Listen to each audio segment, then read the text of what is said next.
Good afternoon, and thank you for joining me here today. I've been long concerned about the potential for fraud, waste, and abuse in the ESA program. My office has been conducting an ongoing investigation into potential fraud related to the program since last year. And today we are announcing that the state grand jury has indicted 5 individuals for allegedly operating a criminal conspiracy inside the ESA program itself. The defendants are accused of defrauding Arizona taxpayers of over $600,000. And I must add, of course, that all defendants are presumed innocent.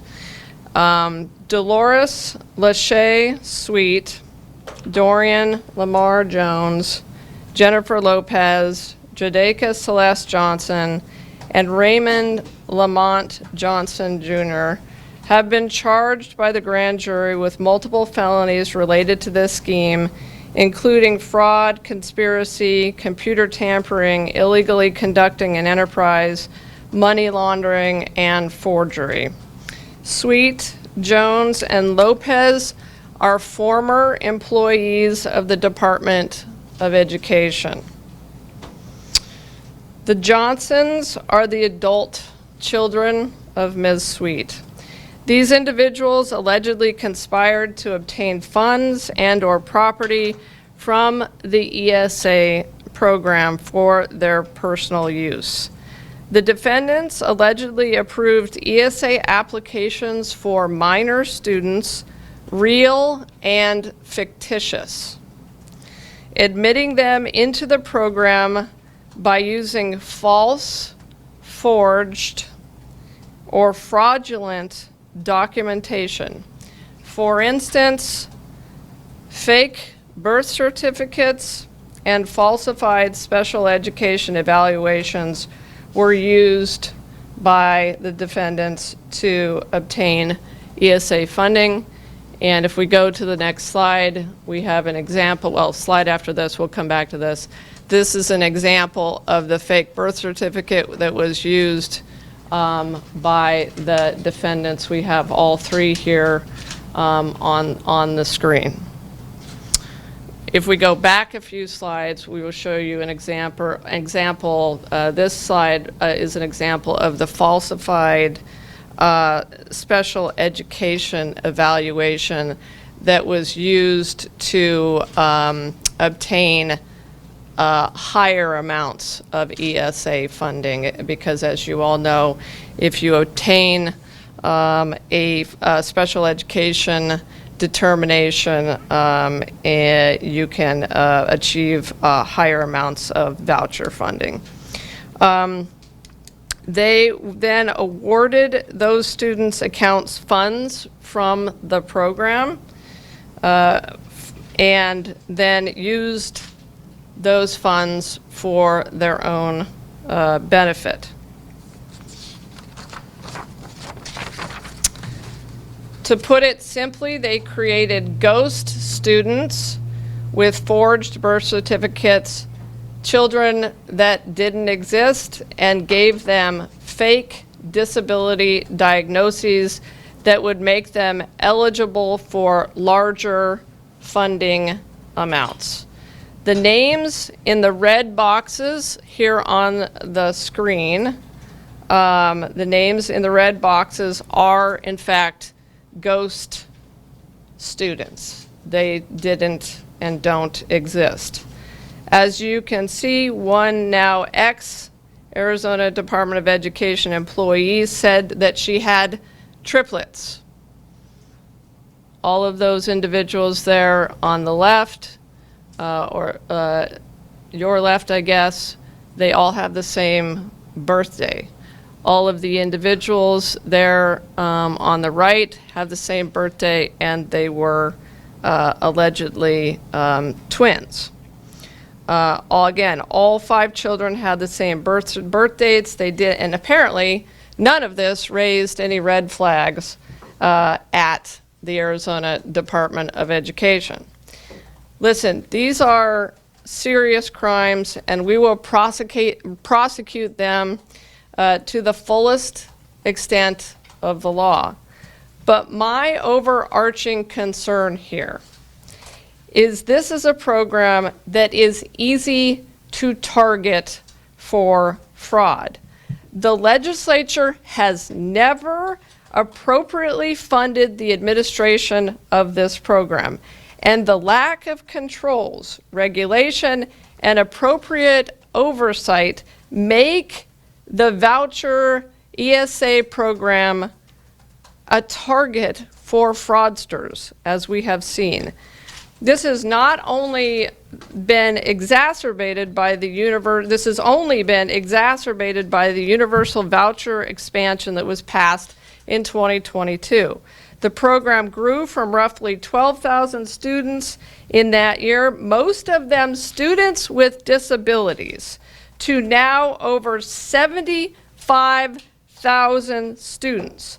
I believe this universal expansion has degraded services for students with real disabilities who have relied on the program and for whom it was originally designed.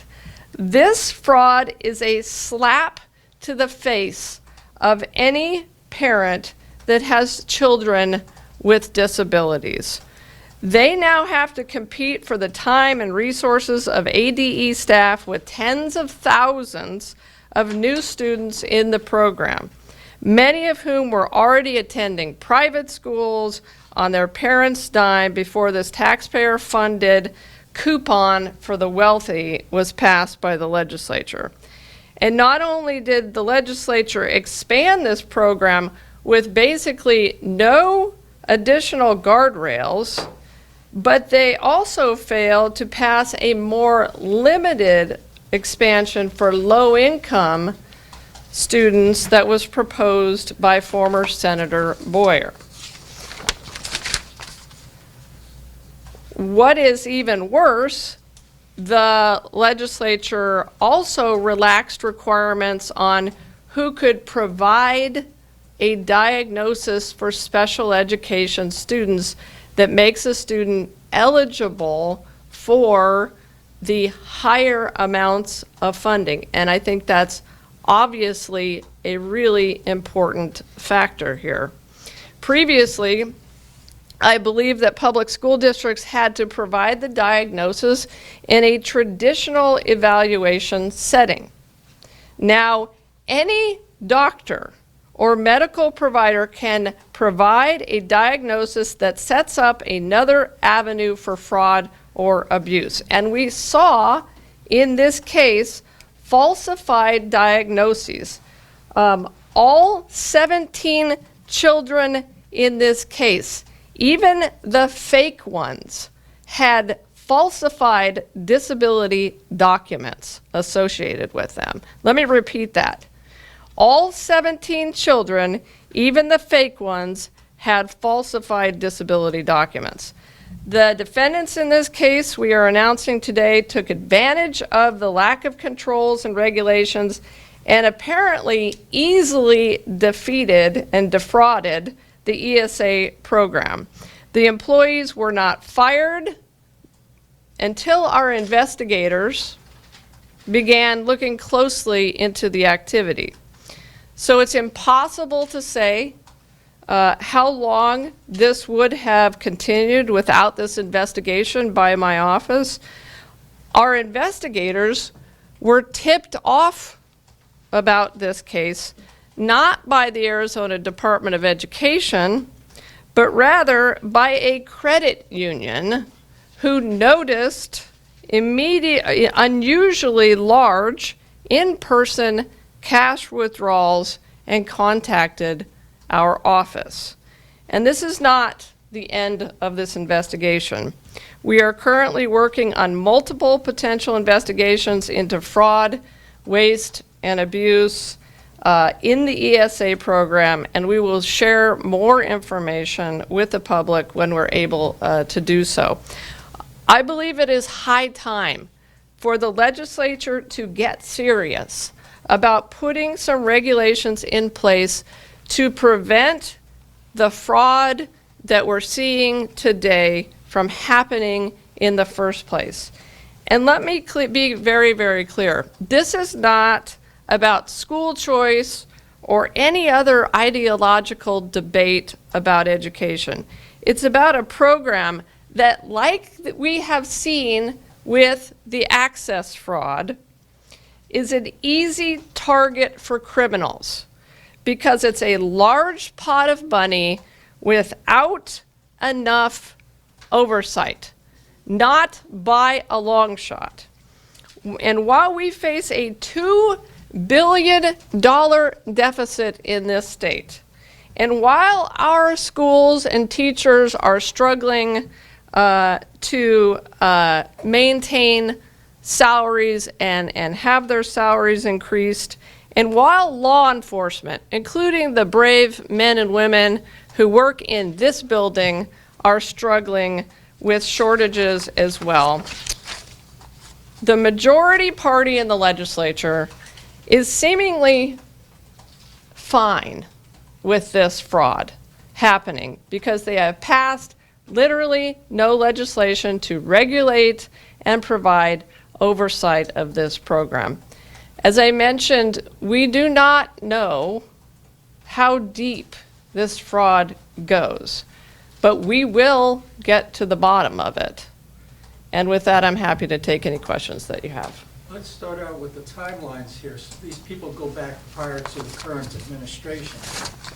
So is this a fraud that has spanned both the Hoffman administration and the Horn administration, or what?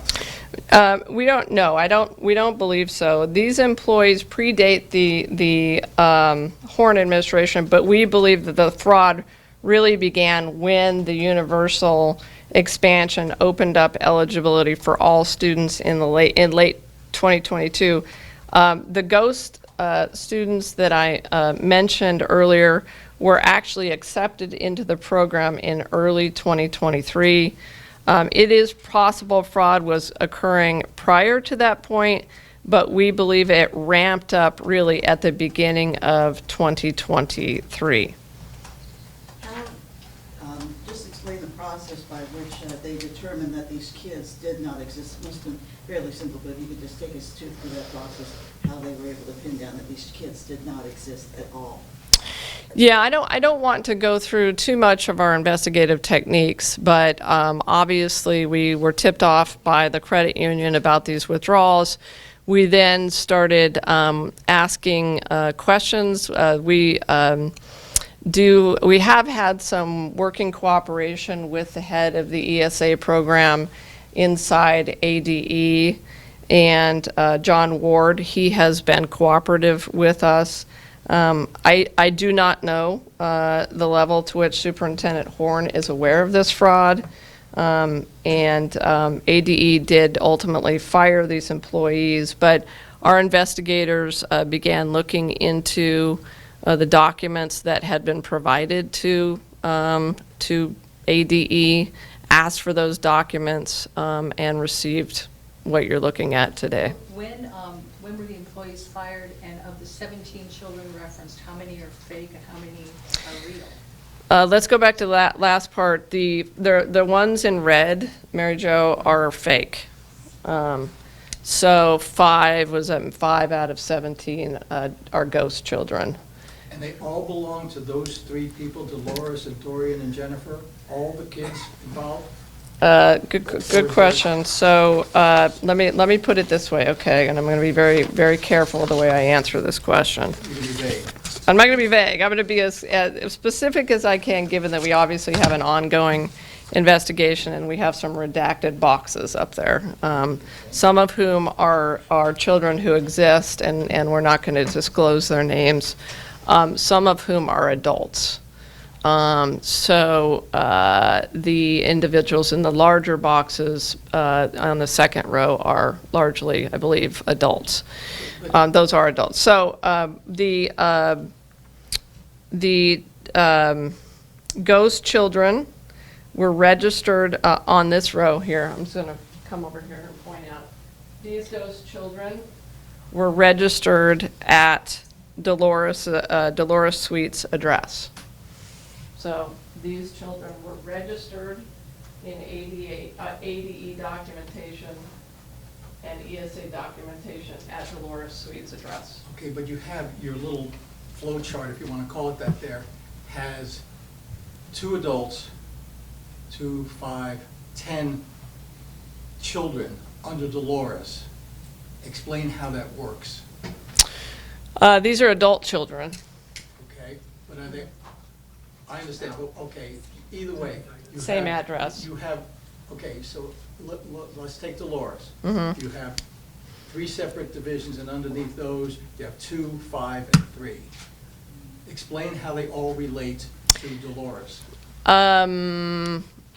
Well, as I said, the ghost children beneath her, I believe all 5 are registered at the same address Yeah, as talk Dolores. about the black boxes. Like- Do you want to answer? All 10 All 10. Okay, are registered at Dolores' Act. Okay. okay. And some of them are, the adults that are identified there, are they adults with special needs, of like children who are older than 18? I'm not going to go into that right now, Mary Jo. I don't want to, there are some details we're not going to divulge because the investigation is ongoing. And when were the ADE employees? Yeah, you wanted to know when they were terminated in the fall of, I believe, 2023, if I'm not mistaken, the fall of 2023. And I think I might be able to get you a date. You've got August under Dolores, and then you've got November under Dorian and Jennifer, so I don't Yeah, see. that's correct. August and November. Okay. Yeah. So do you have a sense as to how prevalent this fraud is? I mean, is this just an outlier, or is it more common than we think? That's what we want to get to the bottom of. And I think, I will tell you this from what our investigators found.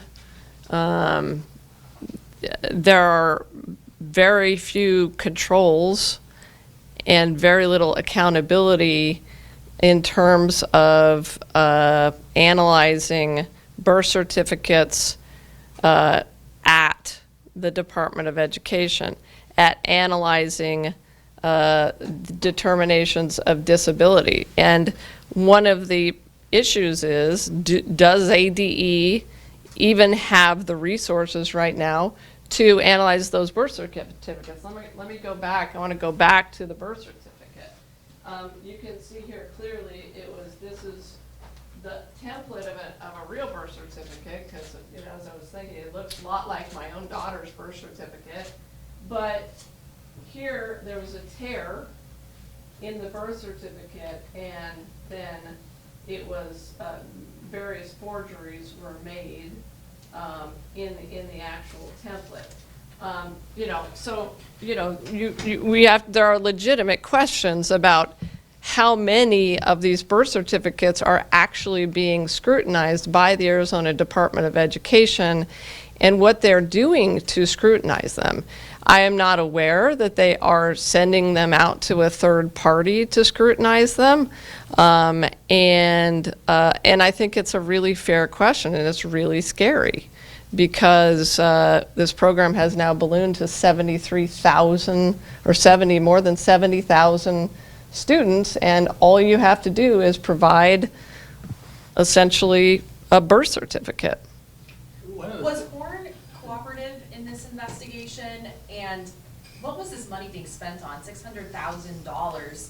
What were the funds going towards? I'm not going to talk about that. Obviously, we are going to present evidence about that in court. But I will say generically, it's given what we have seen, it's a huge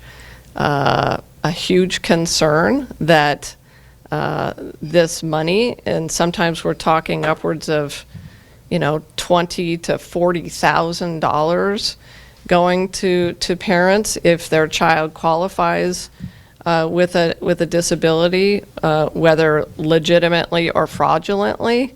And so a lot of things are being bought that you would not associate with educational activities, let's put it that way. I'm not going to speak specifically to these cases, But we certainly are aware of that, and we are seeing that. What was the first part of your question? Was Warren cooperative? Oh, look, what I would say is Tom Horn's, the head of Tom Horn's ESA program, John Ward, has been cooperative. I can't say that it's very cooperative of Tom Horn to go out and claim that there's no fraud in this program when there clearly is, and there clearly is serious fraud. So that's not very cooperative. And I think it would be incumbent on any superintendent of public instruction to immediately, seeing these results and knowing that you'd already fired these people, to go to the legislature and ask for controls and accountability on this program. Attorney General, thank you. Would you, like, I know it's premature, like you alluded this earlier. Is it like an organized crime you think that is happening? I know you're still investigating, or is it just like a fluke, a couple of people just getting it together and doing it? So do you see like a ramification of like as a whole state, or just like individuals? Well, we're going to try to flesh that out. Whether this particular scheme meets organized crime levels, we will ultimately determine through the course of the litigation.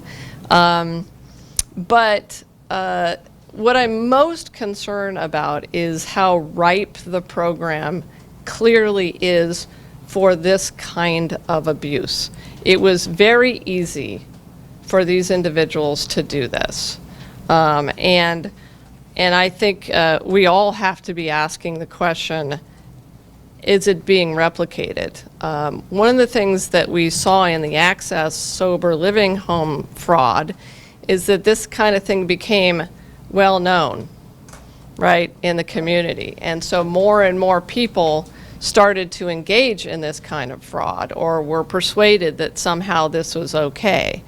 And so, you know, I'm also extremely concerned about the fact that under the legislature's, under the way the legislature has written the law, an individual can go to virtually any kind of doctor they want to get a disability diagnosis. I mean, any kind of doctor. And you know, that seems to be highly problematic. In this case, did they go to a doctor, or did they just falsify the whole thing? Was it a fake doctor? We believe that these were all just falsified. And for the real children that are involved in this, did any of them get any educational services? Not going to talk about that right now, but. Are you able to tell us how much of what the withdrawals were, like range for how much money they took out? Well, I mean, the total was over $600,000. So again, you know, you think about the fact, obviously we stopped it. We stopped this particular fraud, but that could have been perpetuated over years, and it could have been millions and millions of dollars. And then, of course, we're still looking at other potential perpetrators of this, and will most likely find more money that has been lost to the state. When you say you believe they're falsified documents, would this be non-existent contractors, or contractors listed as businesses but not actually doing work? That's a whole separate issue, and we're also looking at that. So you're talking about vendor fraud. We're talking about the documents that have to go to ADE to get your child into the ESA program. Number one, a birth certificate to prove that you actually are a child in the state of Arizona. Number two, if you're asking for those elevated amounts of money, a diagnosis that you have, for instance, autism.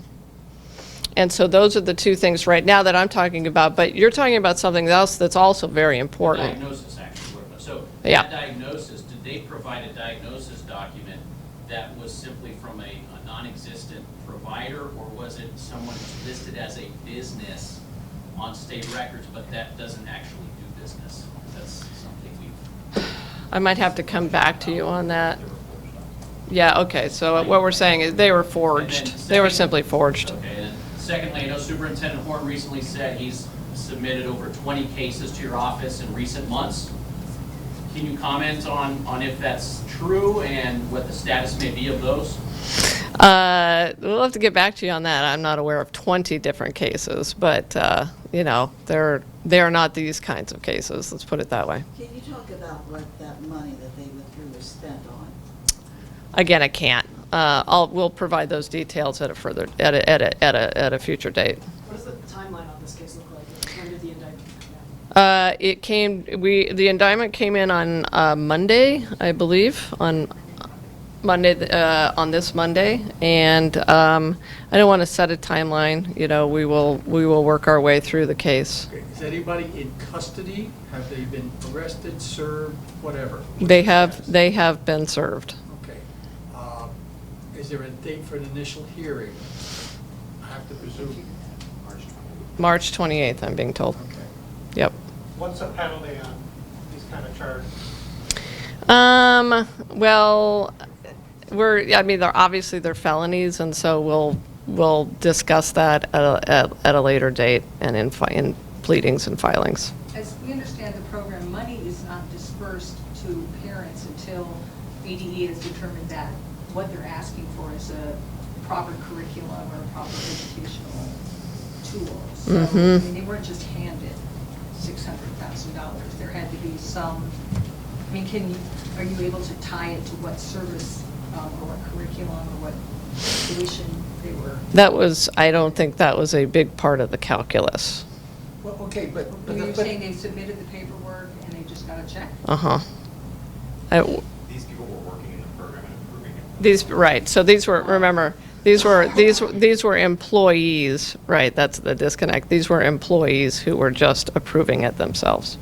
So they worked for the ESA program, they committed the fraud, and they were approving it themselves? Correct. Okay. How easy is that? It's pretty easy. It's pretty easy, especially when you have no controls on the program. Exactly. I know you can't speak to what the money was spent on right now, but is it accurate to generally say that these were frivolous purchases, luxury purchases, perhaps? I'm going to characterize them as luxury purchases. Yes. Another question from somebody who hasn't asked already. Yeah. So I know you can't get too into timeline, but you mentioned speaking with John Ward, but I do know there was a change in ESA leadership in 2023. So was there any communication with the prior ESA director, or was this just with Ward? I think it was just with Ward because I believe, subject to check, that the investigation, we were notified by the bank after that. So so I would say, yeah, Ward has been supportive and has provided all documentations to us so far. But like I said, we will do whatever we have to do and use whatever legal tools we have to use to continue to dig into this. To be clear, when did this start, this investigation? August of 23, yeah. And were these 5 people working together, or were they separate instances? Were they all working in collaboration with each other? We believe they were, yeah, Working together? yes. Did they have a relationship, or was it just a co-worker? They were Co-workers? co-workers, yeah, to that extent, yeah. Will you get copies of the indictment document? They're in your inbox now. They're already in your inbox. Well, that's great, and I can print it out as soon as I get back to the office and look through it in detail, and then ask the questions then, which you're supposed to be able to ask them now.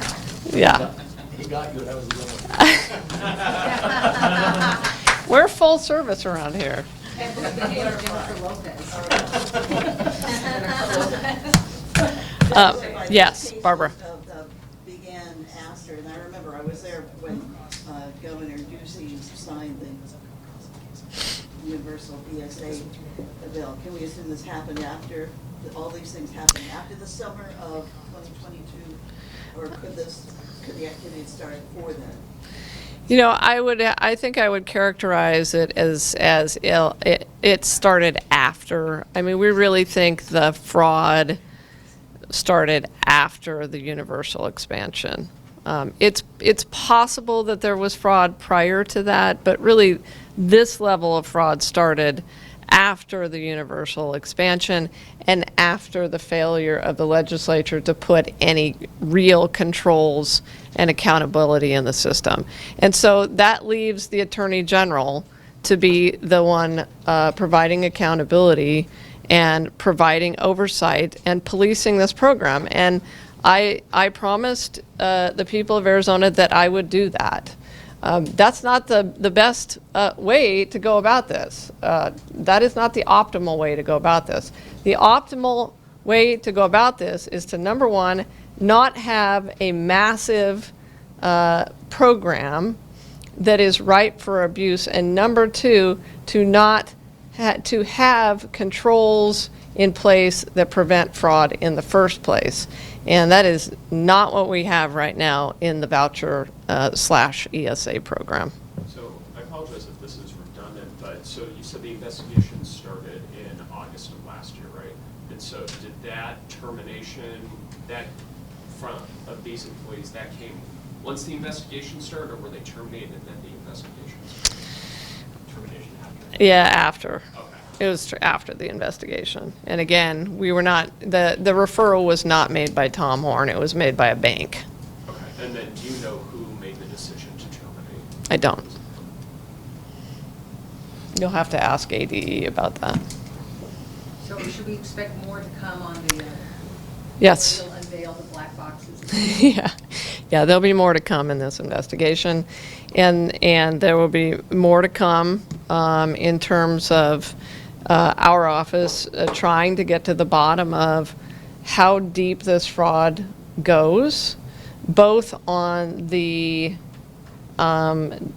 disability determination side and on this birth certificate angle. So I think that's two important areas. And then there's the potential vendor fraud as well. Well, that's where we're coming down to. You know, we've all seen the reports of the massive Lego toys, the ski trips, the sports stuff, which now gets into a judgment call of what is, because, schools have gymnasiums, schools have field trips. So is there an active investigation going on as to the expenditure of the things that have been reimbursed? To the degree, what I would say is right now, to the degree that we are looking at, fraud in the system related to children who don't exist or who got fraudulent diagnoses, we are looking at what was purchased with all of that money. But I think to your point right now, the way the law is written, it feels as though almost anything goes. And that is egregious and outrageous. Again, I think it's a slap in the face primarily to the parents of children living with autism or with disabilities, because that's where this program started. And, my sister is a teacher in California who teaches children living with autism. This is an extremely difficult area for instruction. And in my mind, autism can be taught, or children with autism can be taught in the classroom, but it can also be taught using these ESAs. But that is not what it is right now. It has ballooned way beyond that. And so what I hope is the legislature takes this information and comes to the realization, finally comes to a conclusion that we all can see, that every Arizonan can see, which is that the program they've set up is ripe for abuse.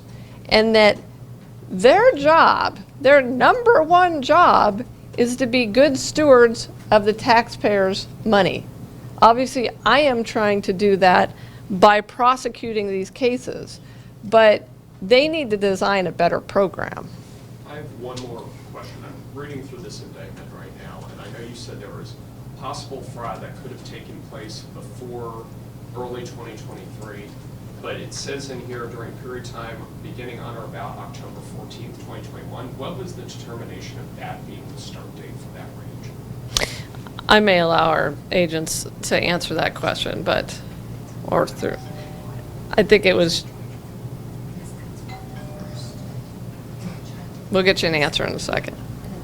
It's when the first child was signed up. Oh, it's when the first child was signed up. That's a real child. A real child. Child, first child. Yeah, Okay. exactly. We're gonna have to wrap it up now. Okay, all right, thank you, guys. Thank you. One more question. One more, okay, one more. Real quick, so those three were working for the ESA program, and then her two sons under the Lord's Suite, what was their role in it? Suites? I'm not gonna go into those details today. We'll get you more information down the road about that. Would that be a lie also with trying to figure out where the parents, are those black boxes, are they supposed to be the parents? We can't comment on that. Can't comment on that yet, so, sorry, Barbara. All right, thank you, guys. I'll help get everybody out.